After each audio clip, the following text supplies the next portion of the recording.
What's up, Rockstars, and welcome to my review for Teburu the Bad Karmas. This is kind of an odd review in a lot of ways. I'll discuss right after we kind of roll the logo here.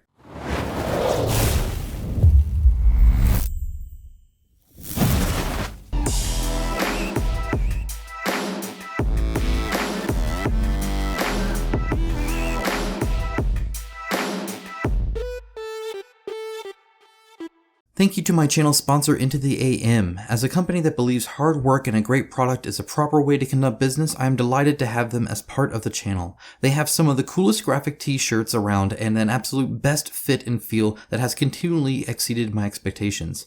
With new shirts arriving all the time and other products like boxers, hats, and even a monthly shirt club, I wholeheartedly recommend them to you. Check out the link in my description of this video for an exclusive 10% off everything they sell. As always, a huge shout out to my patrons and YouTube members. It is through their financial support that this channel is possible. If you appreciate the content that I make and the effort I put into it every single week for you guys, and you can give even $1 a month, it actually adds up and it's greatly appreciated. There is a link down below to both those. Thank you so much. With that out of the way, let's actually just jump right into a few other disclaimers and then just go about our day. So obviously, prototype. Okay, so everything you see here is subject to change. This is subject to change. I apologize, by the way, for my children's iPad cover. This thing has had more than one beating and it still is trucking along. So props to the ugly cover that's on. But no, seriously, like everything could change, right? So just FYI, I'm working with an early copy preview of the app. There'll be lots of changes there, you know, professional voice work and all this other kind of stuff they're going to add to that. Fine tune everything, take in a lot of feedback. There's a lot that's going to be changing physically and digitally. So just obviously FYI on that. Now, additionally, one thing you need to know going into this, well, there's two things you need to know going into this review. First of all, I guess three. It's going to be structured separately. I'm going to be reviewing Teburu, and then I'm going to be reviewing Bad Karmas. Now, you cannot separate the two. Speaking the pros and cons of this involves a game, and a game involves a Teburu. But I will do my best to kind of review, okay, what's the good and bad about Teburu? What do you need to know about that? And then let's talk about the game on offer currently for the Teburu, right? So I'll go into it like that. Additionally, I am a software developer outside of YouTube, so I know how to code and program and do all that kind of stuff. So I'm coming at this at maybe a bit more technical than maybe some others have. So just FYI on that as well. You'll probably hear a few things in regards to that. And additionally, and this is probably the most important, I have yet to see, and I told them this before they sent this to me, I have yet to see an app that was required in a board game that I liked. For the most part, I view the app as pros and cons, and based off of what apps previously that I have seen or that I've experienced have added, I felt that it didn't warrant the fact that it needed to have to be there, that it couldn't just be an optional app, and they could have done, a storybook or, something like that. So I know there's a few cases and some others, like I know Descent does some things and all that, but there are still those cons, and I feel what they do doesn't outweigh it. I would have rather them just streamline things as opposed to make it convoluted enough to have an app. So seriously, that's what I'm going into this as. So FYI. All right, now let's go ahead and start. I have my notes here. Conveniently, this is normally your player card with your cards and everything in it.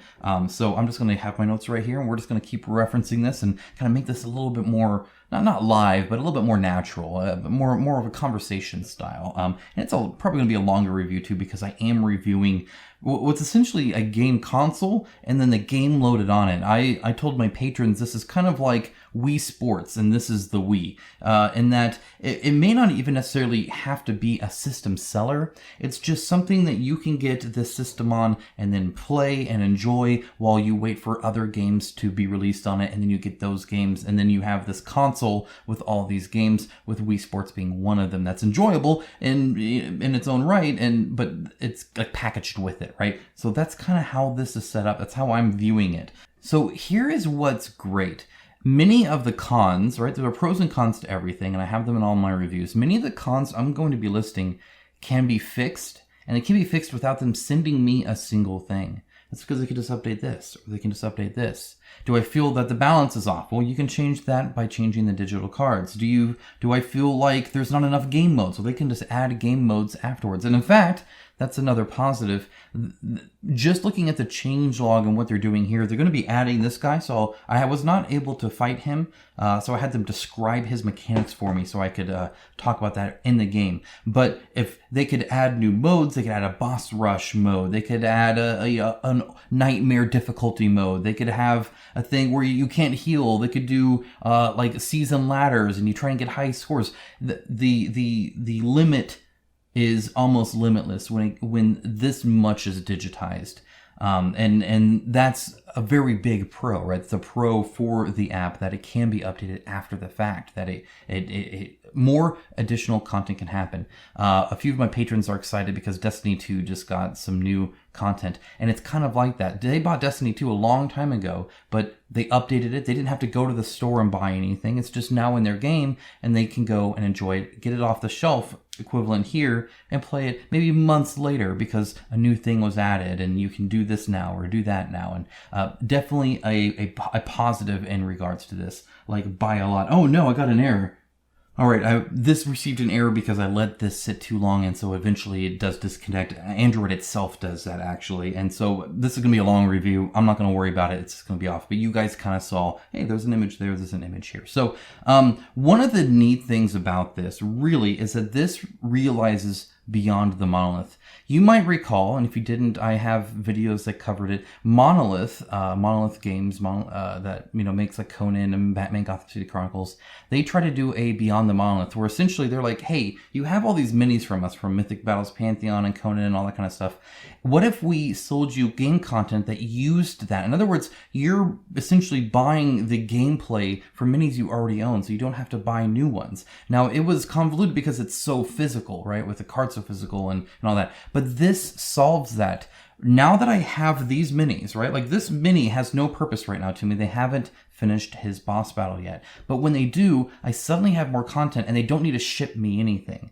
If they want to change it to where you play boss versus boss, I don't need any new equipment. It just simply works. And so that is something that's very interesting, that you're essentially buying a tool set that they can use in the future for anything. And you can kind of subscribe into that, right? Whether it's a free add-on, a free bonus thing, or whether it's something that you paid for, like a little kind of, add-on or DLC or expansion or something like that. And I think that's fascinating. If they had sent me the whole game, I could go directly from this all the way to the final product and them ship me nothing new. I don't need a rule book. I don't need new cards. They can balance the cards and change that in their development, and I will get that live right here. When they add this, I will be able to play him. When they modify it, for instance, there are adding several different modes to this where it gets new things, armored sections. That's not in the game yet, but they don't need to ship me anything to do that. Now I'll have armored sections. They have stuff where he'll have a big attack and you have to attack certain sides to stop him from doing that based off the color. They did a balance change to where you no longer do half damage to a side that has kind of no effect on it at all. Now you do the full damage to it, easing the boss battle a little bit. If they don't like that, then they can do that elsewhere. That can all also be driven by telemetry. Now, if you don't know what that is, essentially it's data, lots of data. Now, I don't know if they actively do that, but I encourage them to do that, even if it's just an opt-in or something like that. No time before this has a board game developer been able to get playtesting data from every person that ever plays their game ever.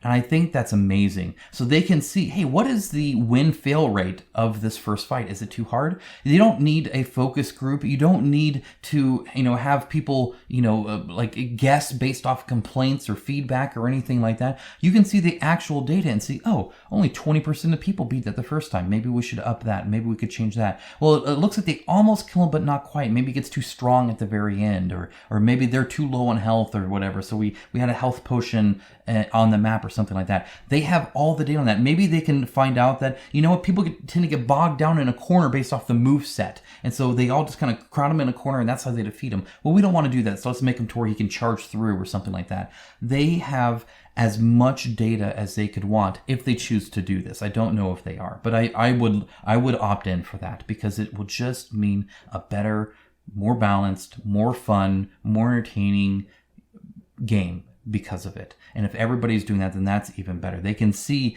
how many times an error happens and investigate that automatically. They could do all of this stuff because it's all digital, and they can fix it without sending you a single thing, without paying for shipping, without waiting for a replacement, without needing a 1.5, because unless the miniatures are broken or the board is broken, you have everything you need. And I cannot stress enough how fundamentally different that is.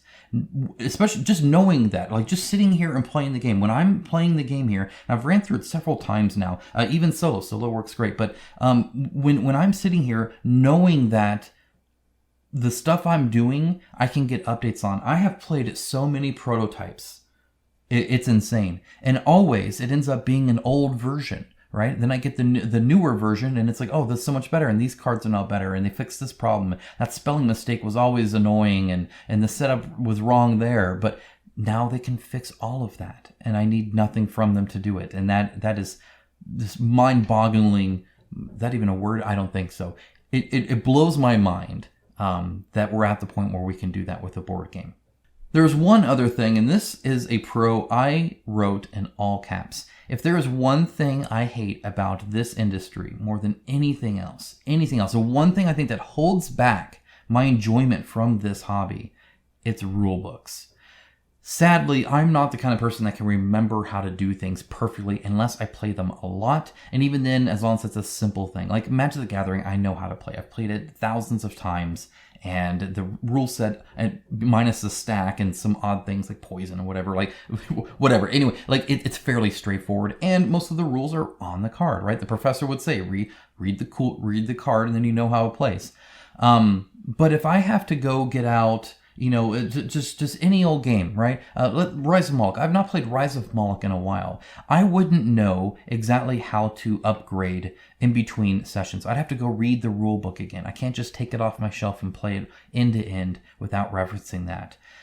Or you can't play the game until you read the rule book, right? There is no rule book here. Instead, you have what these fancy video games call a tutorial, and it can just run you through things, and you can get all sorts of information. Every single card, every single icon that you see, everything has a little I button, and you press that I button and it points to every part of the card. It's a built-in rule book into the game itself. So at any given time, if I don't know what cleanse means, I don't have to go look it up. I don't have to hope that there's an index. I don't have to flip through the page. I don't have to have this big floppy page thing that takes up this much space on my table. I can just press an I button and I see it instantly. Everything relevant to what I'm looking at, the rules are there instantly. For reference, for learning, anything I want. Whether it's the boss, whether it's me, whether it's my cards, whether it's a position, whether it's a new item I got, all of that is built right in. And so the fact that there's no rulebook, the fact that I was able to play this after only, because the tutorial actually isn't even built in, so I had to watch a video of a guy pretty much talk through the tutorial. It's stuff like you can move 2 spaces, right? And they can have error messages, right? If I do this, they say, hey, guess what?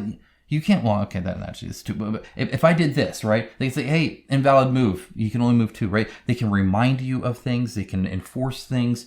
They have the potential to say, no, I don't care, let me move there anyway, kind of an override button, whether you're wanting to house rule, whether you're wanting to cheat, whether you're wanting, maybe it's in a state where you're like, no, actually this is accurate and you're just not taking it into account or whatever. You can force your way through there. They can do that. They don't have that right now, that kind of force through thing, but it's something they could add. And so yeah, no rule book, A+, awesome, stamp of approval, fantastic game. I didn't have to read a rule book. Seriously, that is a huge change, and it increases the ability to be able to take this off the shelf and play it, whether it's tomorrow, whether it's a month from now, whether it's 7 years from now. As long as there's an app still running, I can take it down and we can play.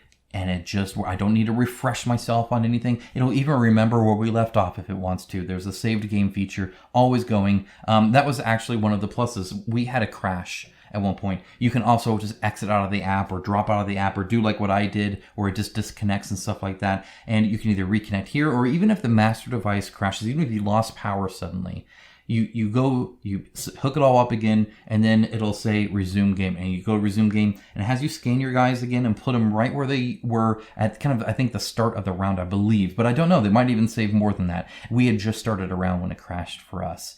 And I've heard of past apps where that wasn't the case. You lost all your progress, but even the prototype version of this has that. There's also undo features, stuff like that. So well-rounded app and actually pretty safe when it comes to that kind of stuff, which is good. So yeah, that was great. Hey guys, cutting in, this is the next day. I was editing my video and I wanted to get a picture of the information screen to you guys because it's actually really nice. You can press that I button and it just shows everything. However, I can't, and I'm going to add another con to this because, well, this is about as real as you can get. Again, this is a prototype. I cannot stress that enough, how much of a prototype this is. I can see the sticker, essentially, that they put over the circuit board here, and like, it's not the final thing. However, it does bring up a good point. Just like a game console, I kind of mentioned the game console already. If the game console breaks, it breaks every single game you own. It's not just a broken mini. It's like as if you tore up every card in the game and burned it all to the ground or something like that. You just cannot play. So I'm having an issue right now where I can't show you that screen because I can't get to it because these right here, this entire row, no longer registers any miniatures. I'll show you. So how you set up a character is you take the character and they have like a setup, right? So you scan them here and it tells you exactly where to put it. And when you put it there, their actual symbol shows up. I'll zoom in on that, right? And so this works just fine for these two because they're in the back row. If you place them in the wrong location, it'll show them where they are. So you can see that it registers the locations, right? So when I do there, it knows, hey, she's there now, right? Or at least it should. Maybe that one's going to have an issue now too. There she is. All right, it's just a little slow. All right, there you go. Okay, so now these two guys, and I even tried, I have double miniatures. I tried both, right? Just to see if maybe there was an issue there. Because they start on the second row. So it's going to take Alex here. I'll scan him. Okay, so it scanned him just fine. It selected Alex on my little screen here, right? And now it wants me to place him right here. Now I can do that all day long, but it won't register. It's not registered. Woo! It's not registering, right? And it won't. I can place him here. It shows him now right there. I can place him here. And it shows him right there. But no matter where I place him on this row, it doesn't show up. I can no longer play this game because Teburu broke. Now, again, prototype, definitely not the norm, and I've played this several times with it being fine. I don't know what happened. I'm assuming my cat somehow did something because he has access to this room overnight and probably, I don't know. I'm not sure because it was working last night. I had it all set up while I was showing you guys that, actually. I was already playing the game. So regardless, I now have a broken Teburu, which means I can only play Bad Karmas, and if I had invested in this system to where I had mini games, it would have broken every single game now until I get that fixed. Now, just like a console, you can typically get it fixed. Just, it's a fact of life now. You have a shared thing that controls that, and if that breaks, the game breaks. So, there's another con. Now, one of the benefits is a super quick setup. And a lot of that has to do with the fact that I don't have to get out 7 different decks and shuffle them and separate the starting cards from the upgrade cards, but keep those handy or any of that kind of stuff. I have a board, I have some minis, I have 2 dice. That's it. That is the entire, this is a boss battler. When was the last time you saw a boss battler with this few things? Because all the cards are in here. Your character card are in here. All the tokens are just icons. You don't have to place tokens and reduce them and stuff like that. You don't have to do any of that. Instead, it's just all built in and streamlined. And so the setup is quick. I set this up in minutes. Literally, it was fold this out, plug this in, go through the motions, right? You gotta shake the die to connect it, and then and then it's connected. You join the thing, you just scan the little QR code or put in a code. So now we're connected. It tells you where to put all the minis. You're good to go. You're done. There you go. Whether it's a big campaign and you've unlocked 17 cards and upgraded and you're this special class, it doesn't matter. It doesn't matter your equipment. It remembers all of that. I don't have to get it out. I don't have to store it separately. I don't have to worry about, keeping decks different or seeding different things. It's just this. And this is actually extra. I don't even need this. It's this. This is the game. So yeah, setup quick and fast and streamlined and easy peasy.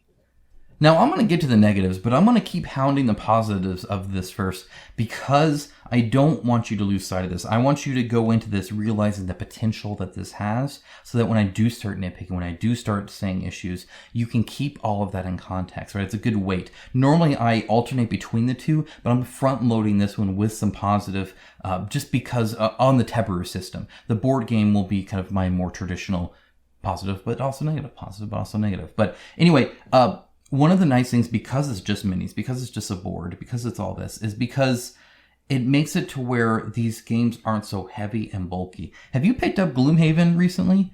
That thing is huge, and it's really heavy. Now, minis are not heavy. Have you ever had like a two-box system where all the cards and the cardboard and dual-layer player boards and all that are in one box, and all the minis are in a second? That second one, the minis, is like nothing, right? This is really just minis and the game board plus some dice in this, and that's it. And considering this could be separate, the game itself is this right here.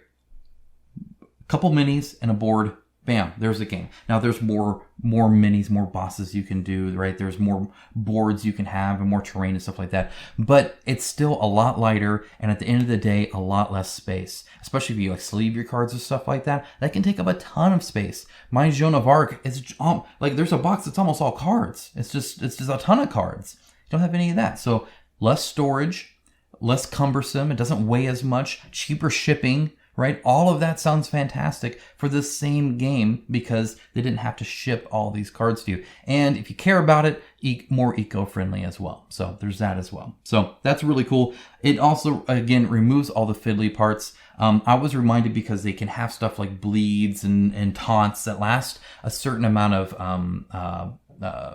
like on a timer, like for 3 turns or whatever. And it reminded me of Darkest Dungeon, which is a physical game where you have essentially stacks of tokens. Last I heard, I know they were still working on this to make it not fiddly, right? Where you have stacks of tokens, you have to take off a token each time, and that's your counter for the stack. Because you can be in like a health -2 3 stack, and then a health -1 5 stack, and so you have to remove one for each one, but you can add them on top. I mean, you're having to manage that, right?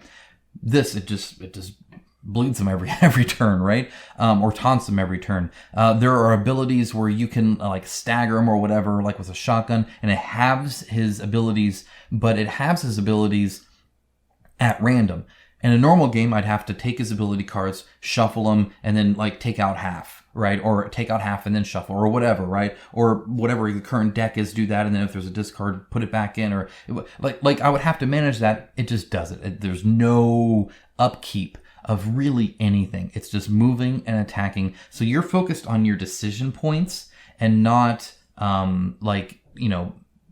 fiddling with different components. And that's something Teburu offers because of how built it is, because it automatically gets the die, and because you have the cards digital, and because you have the facings marked there, so you don't even have to update them. So yeah, that's really cool as well. And that automation, I think, is key. It automatically automates the AI. There's certain things like if you get near an item, it automatically does that, right? If you go into these light pillars, it automatically adjusts things. It exposes a side to him, essentially. If you go here, it automatically burns you. And so there's all this stuff that just happens automatically that just takes all of that upkeep, all of that fiddliness away, just completely and utterly. That's not there. And so, yeah, huge. Now, some negatives. Anything that is coded can have bugs. Will have bugs. Anything sufficiently complex will. And sometimes, fixing them will add new ones, and new features will be buggy, and things happen. For instance, there's a little sparkly spot here on the map. If you go there, it's actually an item. So you go there, and it pops up. It's like, oh my gosh, you got some loot. You get a rocket launcher. Sweet! We couldn't use a rocket launcher. It was bugged out the first time we got it. So we got the rocket launcher. We can see the card, but ain't doing nothing, right? It's a bug. It happens, and it will happen. Cutscenes could be skipped. Cards could not work as intended. You could think it's doing something, but then it's not. Maybe the bleed I keep talking about is actually kind of borked and doesn't stack how it should be. Has a one-off error, whatever it might be.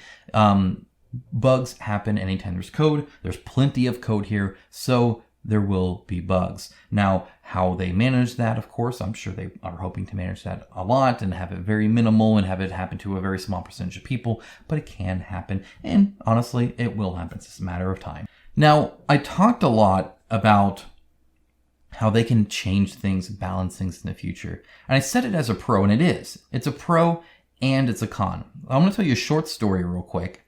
I used to play The Division, Tom Clancy's The Division. It's a looter shooter video game. And one thing I loved to do is be the slow trotting tank that can actually deal some damage, but I'm slow and lumbering, but you can't take me down, all that kind of stuff, right? So there was, and I never really even played PvP. I always just played PvE because I liked the really hard, like doing things on like nightmare dungeons and stuff like that with my coworkers at the time. And so I had a big riot shield and an SMG. So I would just, shoot people with SMG and kind of slow lumber there and have the shield up and be this tank guy that was a lot of fun. I loved playing that. It was great. Definitely my style of play, right? Whether from RTSs to FPSs, I like I'm slow, but once I get there, you're in trouble kind of thing. Like that's I really do enjoy that. So that's what I played until one day they decided that in PvP, that was too strong, and so they nerfed it, and they nerfed it to the ground to where I suddenly couldn't do the in-game stuff I was doing. I was struggling to do the entry-level in-game dungeons that I could normally just clear out easily. And I uninstalled the game and I've never played it again. I never even played the Division 2 again. It completely destroyed my enjoyment of the game, and there was nothing I could do about it because they updated it. You don't have control over these cards, so if you really like how dots work, how bleeds and burns and stuff work, and maybe that's your jam in this game, and they decide to make it do something different later on, you can't change that. You're at the whim of the developer. Once you digitize this, you no longer own that part of the game. They own that part of the game, and it'll do what they say it will do. All of these games I own, and I can make them do whatever the heck I want. I can change cards. I can ignore parts. One of the most common things, people who play Kingdom Death Monster, they don't like the instant death card, right? Or they see it's unfair. If I roll low, I'll just die outright. Yeah, especially maybe early on. So they just remove that card from the game. There's no ability for me to remove a card from a deck. I don't like his ability. It feels overpowered there. I don't have fun chasing him around, so I just want him to move a little bit less. You are not in control of the game anymore. You can experience the game that they have designed for you, and that is it. I commented a little bit about like an override system, stuff like that. There's a few things you could do, right? And I'll talk more about some more potential at the very end of this Teburu section here. But really, you just fundamentally have less available to you. So yeah, they can totally, you might love this game, and then 3 months from now, for whatever reason, something that you love, they just destroy. Just like The Division, they can do that. And yeah, it sucks when that happens, but it is possible. I'm not saying they will, but as we go down this path in the industry, it eventually will happen for someone under some circumstance, just like it eventually happened to me playing The Division. All right, one thing I really want to see improved, and I'll have a list of improvements here, but the die, first of all, you can only charge one at a time. It's just a little dot here, so you can't charge several. It almost would be nice to have a little strip of it or something like that. But more, I'm fine with putting it there to start charging its battery.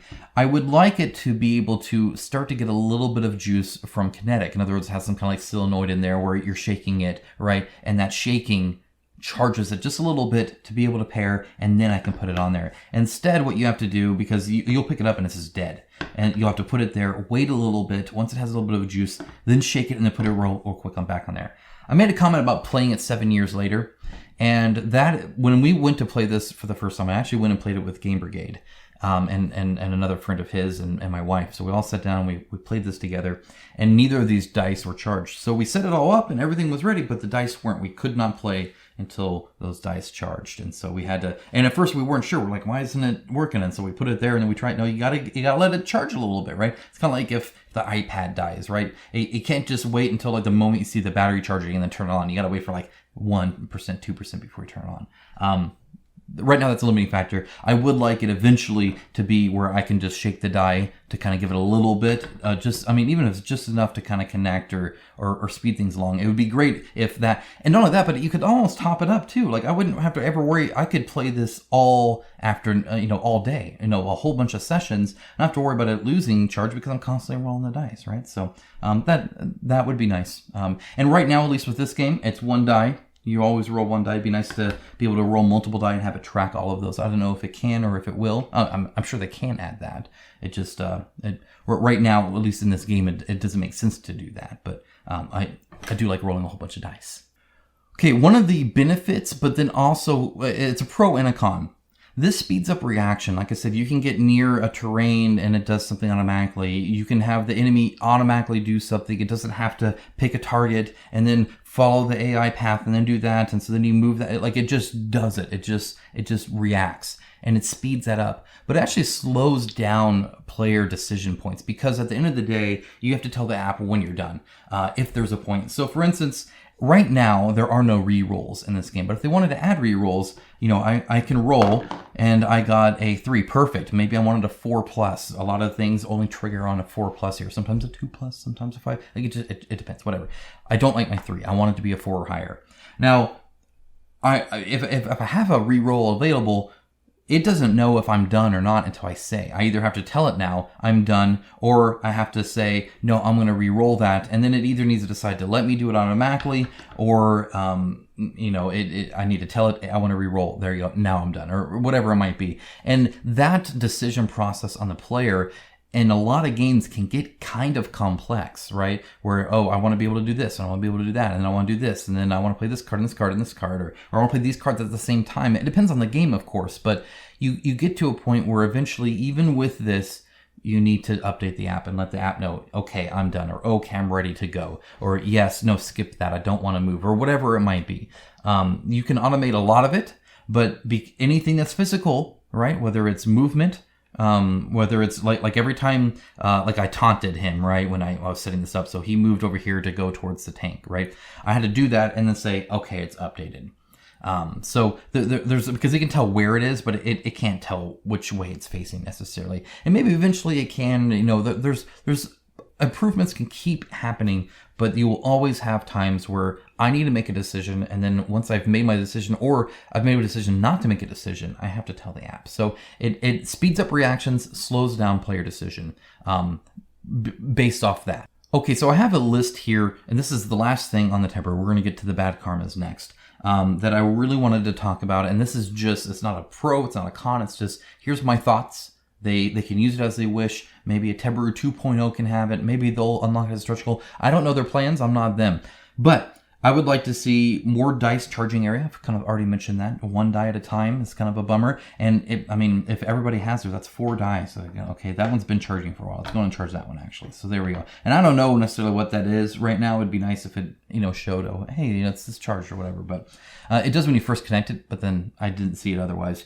Kinetic dice, I already mentioned that. Wi-Fi support would be great. Right now, it's all Bluetooth. However, if they want to update the firmware on this for whatever reason, I would have to do it probably through USB. In other words, I download it there. It's kind of like updating your car often, though your car nowadays typically also has Wi-Fi for that reason. And then you plug it in there, and then you have to, do whatever. Maybe it's in a management app or something, or maybe it just automatically does it. Or if you boot it up with that plugged in, that's how you do 3D printers right now on like an Elegoo Mars or something like that. So that's a way to do it. It's nicer if it just has Wi-Fi. Then it's connected, and it can just say, hey, there's an update available. Go ahead and update. So it'd be nice to be able to update through Wi-Fi. And there's some other possibilities. You could eventually hook up a game to your hue lighting, right? Or music, right? If you have speakers, something like that. There's a lot of people that play music when they play games. A lot of people that have. Can you imagine if the lighting in your whole game, like if you're in like hell and you're fighting Lucifer or whatever, and suddenly your lights are going all red, like it's flames everywhere, like that.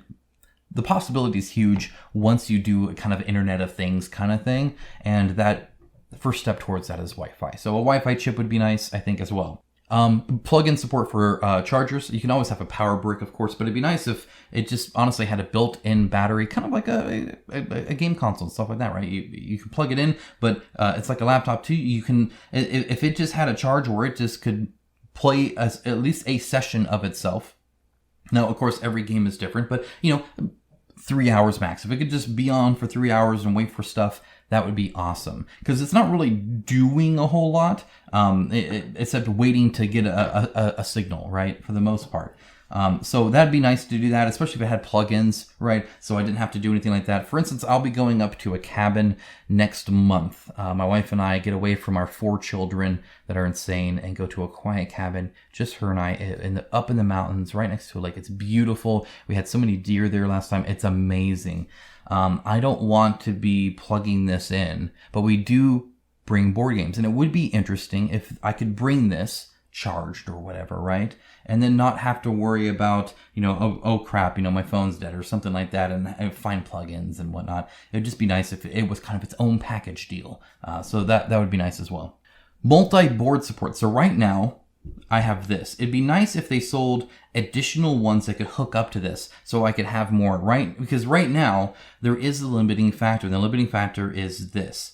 I can't have a map that exceeds this. So something like Shadows of Brimstone that has a map that like sprawls everywhere, right? Can't do. If they wanted one that's more square and less rectangle, can't really do that. You were limited by this frame. There's a frame underneath the map, right? And it has, like detectors in it and stuff like that, right? So there's a whole bunch of like microchip looking kind of stuff.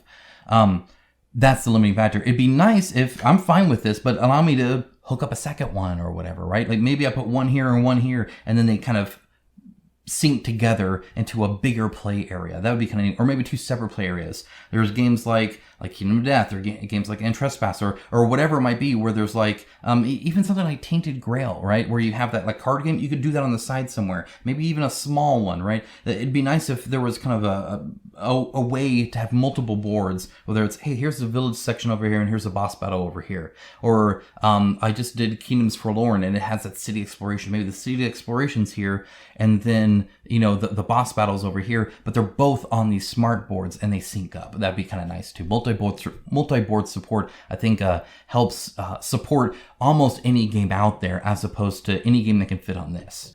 My single biggest thing that I think would be a fundamental game changer, in my opinion, of apps and board games, and just the future of how we play games in general, with like apps and stuff like that, and that is mod support.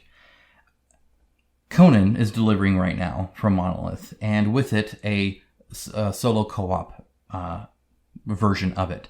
That came from a Board Game Geek. It started out, right, origination idea and everything, from a user who uploaded on Board Game Geek a rule set of how to play Conan solo co-op. Now imagine if that person had just made a mod and anybody could download that mod and put it on their thing, and suddenly the game that they supplied, remember I said that they control this? What if it wasn't just them? What if you could mod anything you wanted? People joke about the Skyrim mods where you can put stuff as chickens or do whatever. You could do that here. Maybe people want to be able to connect a connected universe, but the minis don't connect together or something like that. Maybe there's a possibility even to get some of that going on there, or update the art, to have an art pack and somebody, put the original art from there, or, a cartoon style of the art, or the possibility between game modes, between homebrew things, right? I talked about how you can't play it without that. Well, what if there was a mod that did remove that card, that did modify the game, hijack the game, and be like, nope, that card's out. I want that card gone. You could do that with mod support. Now, I don't know how open their APIs or SDKs. I don't know how open any of that's going to be, whether it's charged a fee or not for support and stuff like that, or if it's just going to be kind of open-ended, or a free version of it and a paid version of it. But I would highly encourage, if they really want this to kind of take off and have a passionate following, adding mod support is an instant way to do that. It really is. And it makes the possibilities, in my opinion, almost endless. I'm a big fan of Nexus mods, right? I had about 100 mods on my Skyrim playthrough, and it wasn't even like game breaking stuff. So you could do that, I guess, if you wanted to. But I liked this filter on it. I liked how it looked here, and I liked to be able to have more than this many followers, or do this, or I'm able to customize it the way I want because it has all these people being able to customize it. Or I could do it even myself. And that would be massive. So my biggest thing, besides telemetry probably is bigger than that. Get telemetry data. You will be able to balance your game unlike any other game company ever has been able to for board games. So you're welcome for that. So yeah, that would be great. And then of course, mod support I think would be massive as well. Just to be able to, really customize this. And that's one of my biggest things.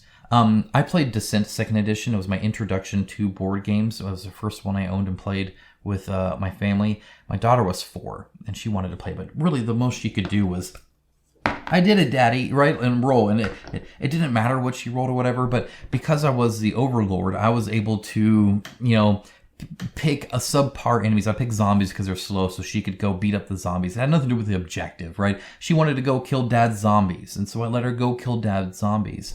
Or I wouldn't put any traps in the chest, so she'd just get cool items and then laugh at as her brother got a poison dart in the chest and stuff like that. And that's because I could control all of that. I had that at my whim. I can make a game the way I want to. I wouldn't own Bloodborne right now if I couldn't homebrew that, because I got rid of the timer on there, because I don't like the timer on there. So that game would be ruined if the devs controlled that timer and I could not change that timer. I literally, that game would not be on my shelf right now. It's that big a deal. It's like The Division. I would have just uninstalled it. I would have sold the game. Not interested. But I can do that because I control it. Once you add mod support here, once you actually now have an app that has all the benefits of the app, plus the support, that's huge. That's massive. That's awesome. And I think a true game changer. More than microchips and dice, more than microchips and minis, more than a nice fancy mat and an app, is now unleashing that through data, telemetry, and through enhancement from the very community that plays it and enjoys it. So that's my Teburu take, I guess. Let's move on to Bad Karmas. Now, there are tons of new editions coming, so I'm sure, especially because I think I'm one of the last people to get this review out. Again, I apologize. I played it many times. I really wanted to put my effort into this, especially around thinking what could improve this. What could the future of Teburu be? Maybe that's not my job. That's probably their job, but whatever. But there are still enhancements coming. So, like I said, right now you can get a yellow or a red. They're going to be adding a white light. It already has a light in it, but it'll signify something. They're going to be, like I said, they already changed the balancer. They're going to be adding artifacts, boss loot, special one-off ultra attacks. They're going to be adding that. A whole bunch of new conditions that you can do, updates to like the cards and stuff like that.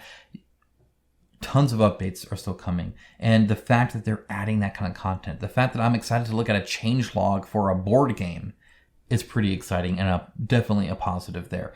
If I'm excited to be able to play the new boss in the new way, then once this game is released and you have all the minis available and you have the final stuff, I can't imagine how exciting it'll be to, oh dude, they updated this. Oh man, look, now you can do this. You got this ultimate heal you can do now as long as we, farm Gemini. So let's go fight Gemini and get his boss loot and then we can, do whatever. Or, you know what? Now we can do a boss rush. I don't care about the campaign at all. I just want to be able to see how far can I get wave after wave of bosses where they get harder and harder and harder. Or now they made tiers. So I fought a level 1 Gemini versus a level 5 Gemini. Now we're on the Nightmare or whatever. The sky's the limit. And that's exciting. It is a positive. And the fact that I've seen it with this game with new mechanics, like I said, with the bosses, but then also adding bosses and adding items and stuff like that, super cool.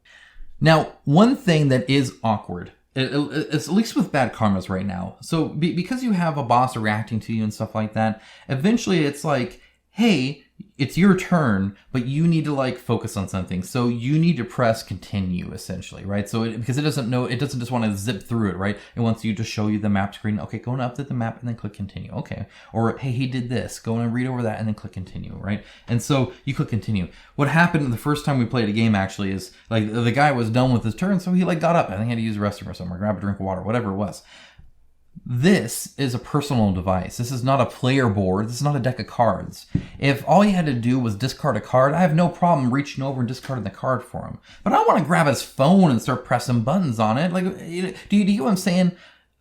This is not just a game piece. This is, again, a personal device that has your pictures on it and your wife's phone number on it and God knows what else on it and your work emails on it. And it's more socially awkward, even among friends, to just go and mess with somebody's phone. There are people in relationships that don't do that. Nonetheless, like, your buddy or the, the guy that came in the meetup or something, so that's kind of an awkwardness that you can't really bypass as long as we are using our phones. I did think about adding a thing where you have a little screen, right, that's hooked up to it, and it comes with 4 screens so 4 people can play that isn't their personal device. It's certainly a possibility. It's kind of an expensive one to solve that problem, but it is something I think we're going to have to either get used to.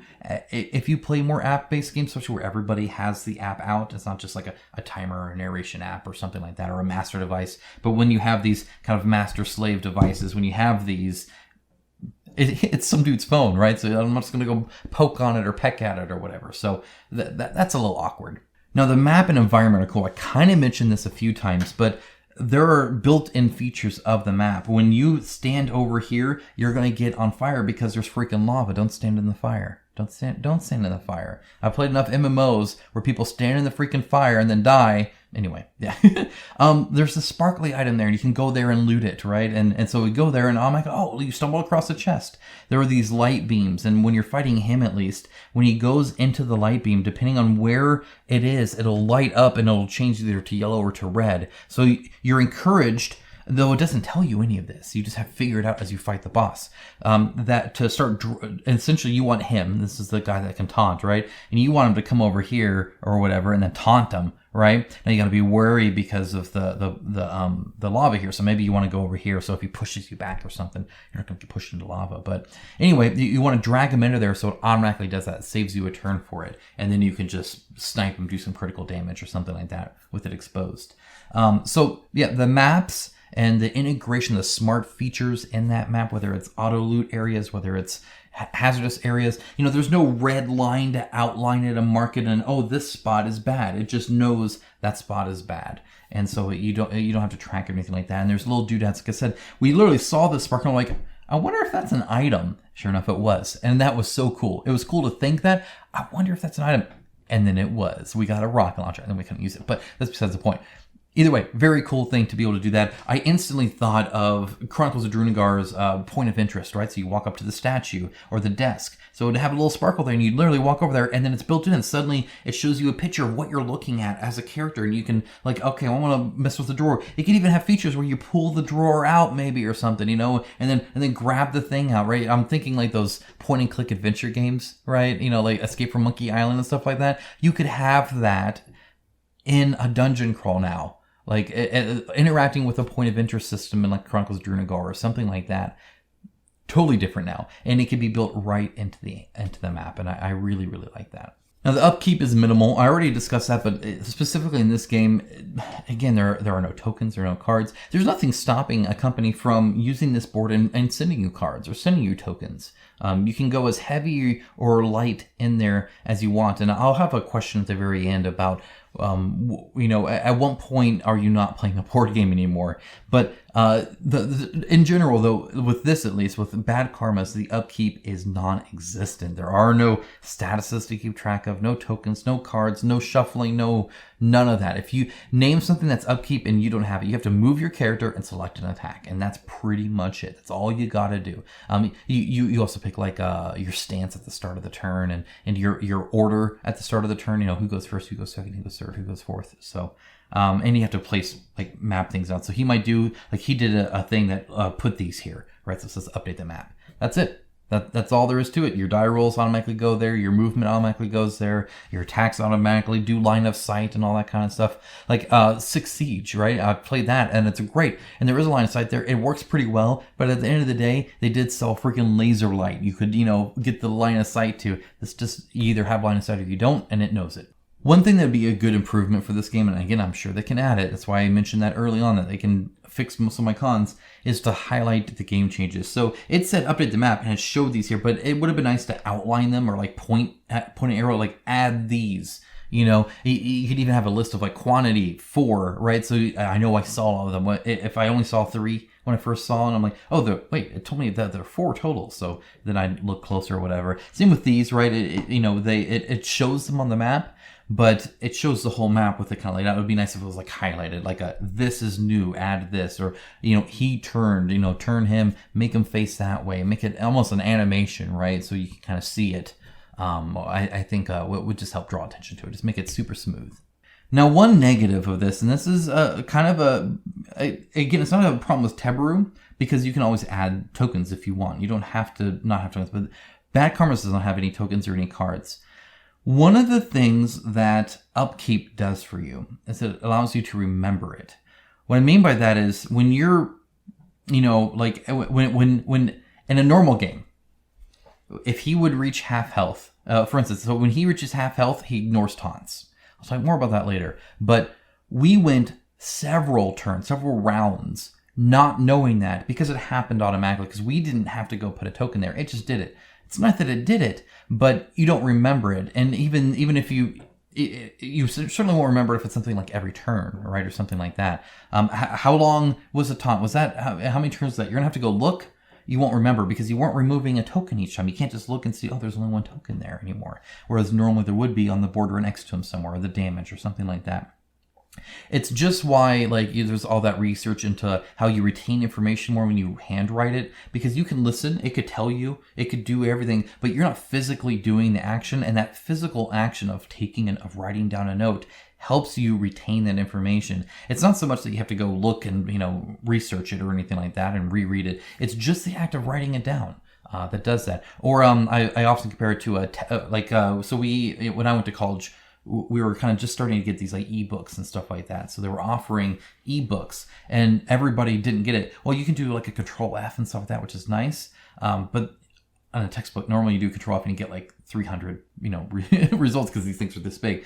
But in a textbook, you can remember, oh, it was about a quarter of the way through and it was on like the left-hand side right after the blue picture or something like that, right? But when it's just a scroll and there's no sense of where you're at in that scroll, there's a scroll bar, but because you're not really flipping the pages or anything like that, you won't really remember. You might remember it maybe halfway down, but you can get to a point in a big textbook fairly quickly if you've read it before, because you'll remember, okay, it was kind of like right here. And you can get to it like within a minute.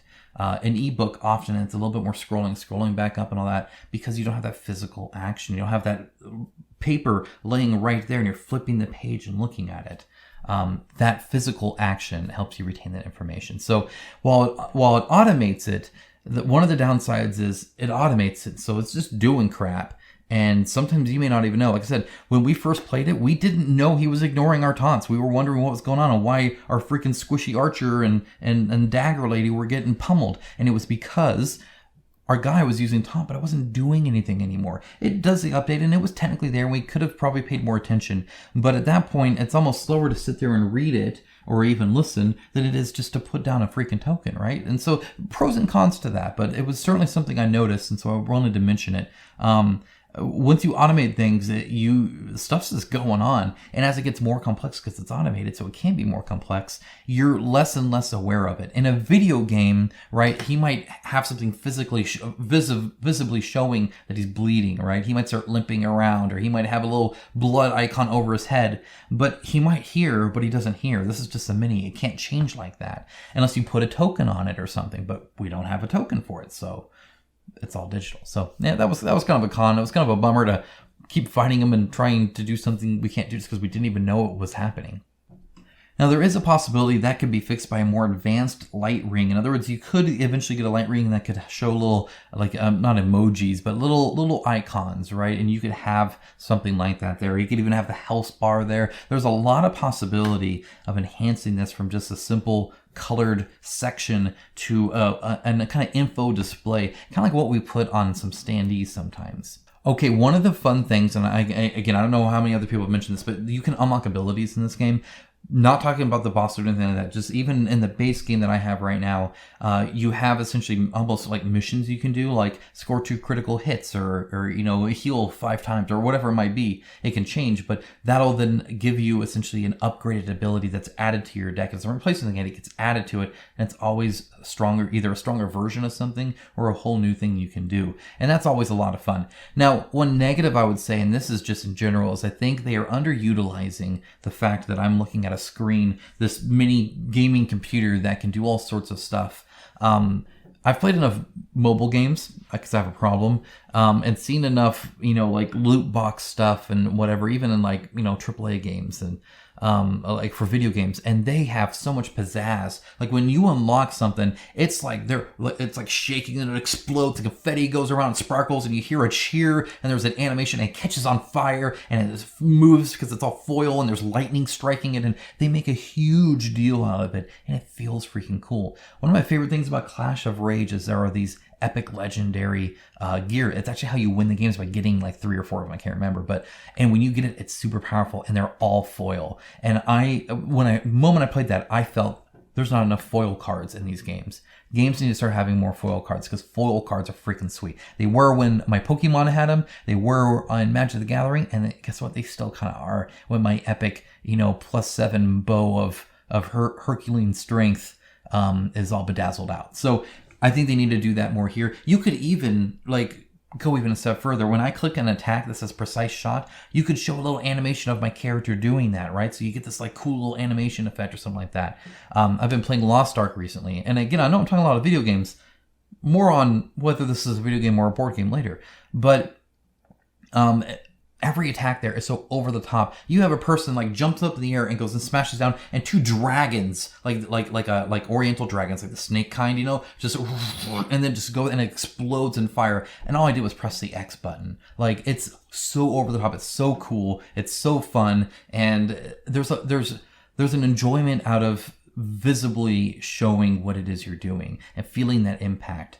If you've ever fought something in a game and it has so much health and it doesn't react to it, right? In other words, let's say I punch the boss and he just stands there and takes damage. That's not as impactful as if you attack him and he staggers back, right? That's suddenly more impactful. It feels better. So doing the equivalent of that kind of stuff, now that you have everything in here, when I click my card and you have the art, like, you can do stuff like that. So definitely, I would encourage them to lean a lot heavier into that. Make things exciting, make things cool. It's not just like in a board game, it says, oh, you unlock this ability. So then I didn't have the box. So you go and you get the box and you get it done, you dig it out and you get your card and you shuffle it in there. And while that's cool, you get to use it. I mean, can you imagine if it unlocked a card and then suddenly just popped there and there was like confetti going around and like party streamers and a disco light came down and started pouring, and you're like, freaking heck yeah, I could now critical shot, or whatever it might be. I can shoot 3 arrows at once. Sure, yeah. Like, that's what I want. There's a lot of room of improvement for that. Let's pizzazz the crap out of it, my opinion. Okay, now, again, I actually held on in this review. I could have had this review to you guys sooner, but I was trying to be able to fight against him, because I've played a lot of boss battlers, and this is something I even mentioned in King's for One. It's something I'll mention in every boss battlers. How different are the bosses? Because you can have bosses that look different, but that doesn't mean they really are different. They could even have different named abilities, and it does different numbers and does different things. But if they're all just like moving, attack, move it, then what's really unique? This is unique. So I had them explain it to me at least. I was like, could you guys explain to me how fighting him is? So this guy, right, like I said, he's just kind of like the ram guy. He will pick you up and throw you into people, and he will kind of run through people. It's, I think, his big thing. He will have these things that can explode as well, that he can kind of spawn, but that's mostly it. That's not even really a big thing on him, though he can do it. It's mostly throwing people and ramming into people and attacking around himself.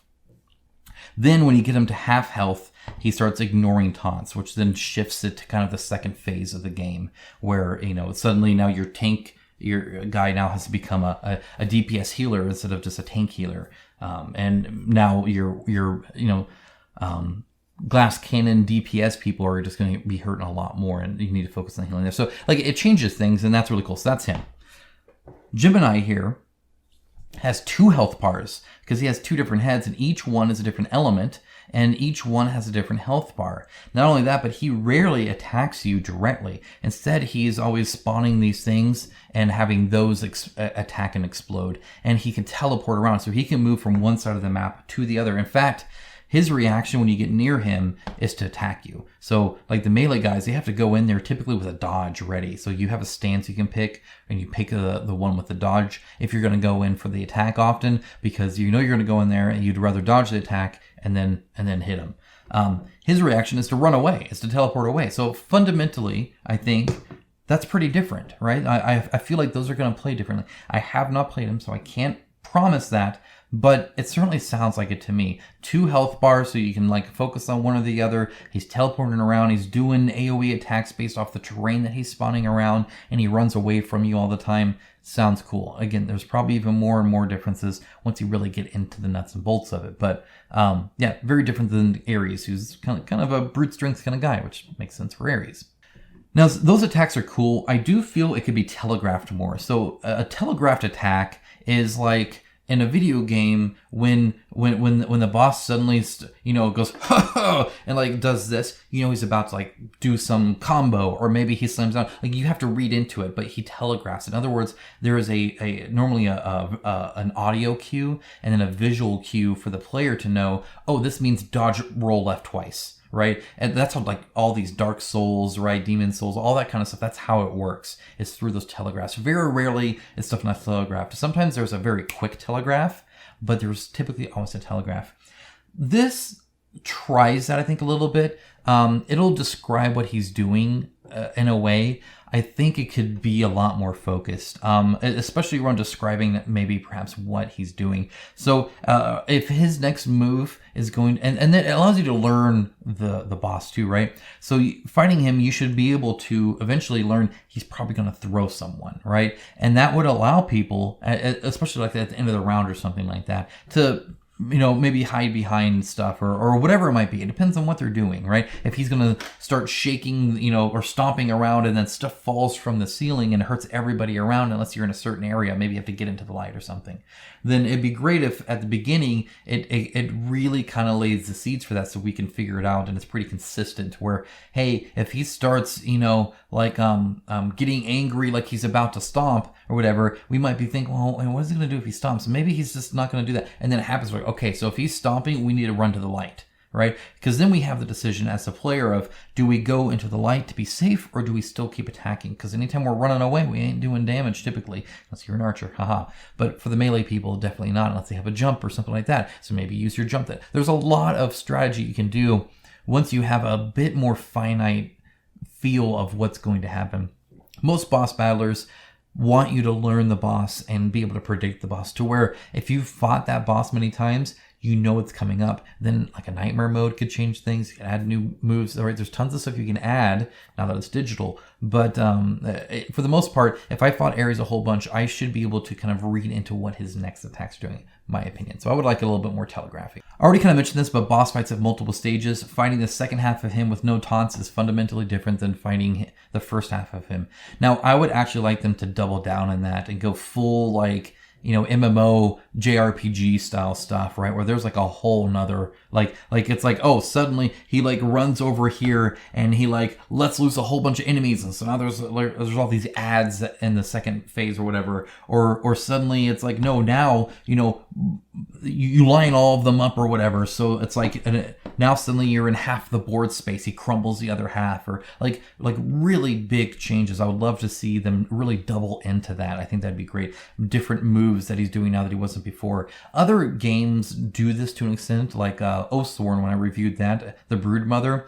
Once you get her, I think 2 or 3 body parts off, she starts not like attacking you melee and biting you and stuff. She tends to draw back and like shoot acid crap at you and stuff like that. So suddenly she becomes this kind of runaway, because she's weak, right? Runaway acid spitter ranged attack, whereas before she wasn't. So it really feels like a different thing there. So stuff like that can really help. And they already do it a little bit, like I said, with the whole taunt thing there. I didn't hear what his would be if he has one. Maybe he doesn't. Maybe he does have multiple phases, but I would definitely like to see more of that. The last thing I'd like to note is that for a boss battler, the visual art design and philosophy is totally unique. I don't have anything like this. It kind of reminds me of Secret World, if you ever played that MMO. Again, I know I'm mentioning a lot of video games there, and I do apologize. It's what I know.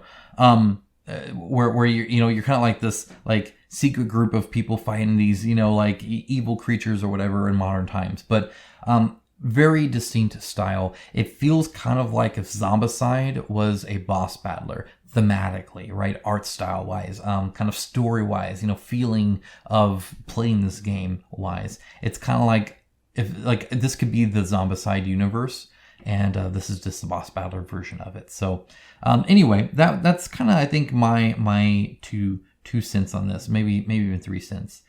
The only thing I would like to leave you with, now that you have a lot of information, hopefully, to help you decide if this is what you want to get or not, is 2 things. First of all, I do encourage you to view this as a game console, because at the end of the day, you're getting Bad Karmas with it, but you're really buying Teburu. And so the question is, do you think Teburu, through updates, through changes, through the Kickstarter, has what it takes to really be something you would like to play other games on? There are 2 other games announced. I'm not going to mention them just in case for some reason they change things. They are both mentioned on the Kickstarter preview page, but I don't know the public page yet because it's not available at time of recording here. One of them they've already announced, so you can find that one out sooner, I imagine. One of them I don't think they have. And so either way, go ahead and make sure to look on that, see what's coming up. I know Come On had announced a Zombicide Evolution, but that's gone away. You get a 404 if it's gone. So that one's probably not going to be a thing, but they certainly could. Anyway, check what the future is. Check what you think the future of this could be. Feel free to decide based off Bad Karmas if you want, but I wouldn't just value Bad Karmas. I'd value Bad Karmas plus a Teburu system on your purchasing decision. The last point I'd like to make, and this is about Bad Karmas specifically, because again, you can use a Teburu system and have a ton of cards. You can do that.